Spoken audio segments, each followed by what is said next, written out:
Viewers మనం kitchen వేస్ట్తో compost ఎలా ready చేసుకున్నానో మీకు చూపిస్తానండి. ఫస్ట్ నేను ఒక ఖాళీ డబ్బాని తీసుకున్నా. దాంట్లో కొన్ని ఎండిపోయిన ఆకులు ఉన్నాయిగా అడుగున వేసుకున్నానండి. మొత్తం ఎండిపోయిన ఆకులు అడుగున వేసుకొని మనం కిచెన్లో కట్ చేసిన కూరగాయల ముక్కలు, ఫ్రూట్స్ ఇలా అన్నీ ఉన్నాయి కదండి, ఆ కిచెన్ వేస్ట్ అంతా ఆ ఎండిపోయిన ఆకులు తీసుకుని కానీ దానిపై నుంచి కిచెన్ వేస్ట్ వేసుకున్నానండి. మొత్తం కిచెన్ వేస్ట్ ఆ డబ్బాలో పోసుకొని దానిపై నుంచి మట్టిని వేసుకున్నానండి. ఎటువంటి స్మెల్ రాకుండా, పురుగు ఎటువంటి రాకుండా మంచిగా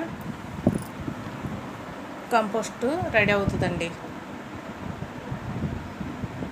దీంట్లో అసలు కిచెన్ వేస్ట్ ఉందని ఎవరు కూడా గుర్తించకుండానే ఉంటుంది. మిగతా ఉన్న వేస్ట్ని కూడా కిచెన్ వేస్ట్ని కూడా వేసుకున్నాను.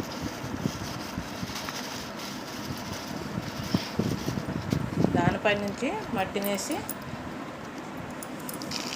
కప్పేసానండి. మొత్తం మనం కట్ చేసిన కూరగాయల ముక్కలు ఏమీ ఎటువంటి కనపడవు, స్మెల్ అనేది కూడా ఉండదు.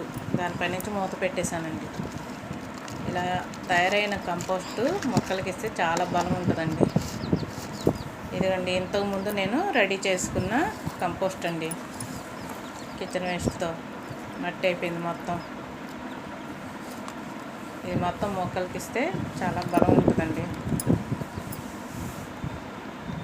ఇదిగండి, ఈ డబ్బాలో అలాగే డ్రింక్ డబ్బాలు ఉన్నాయి కండి, వాటిలో కూడా మట్టి ఒక లేయరు కిచెన్ వేస్ట్ అలాగే 1 by 1 స్టెప్గా వేసుకొని ఉంచానండి. ఈ 3 కూడా పక్కన పెట్టుకుంటున్నానండి.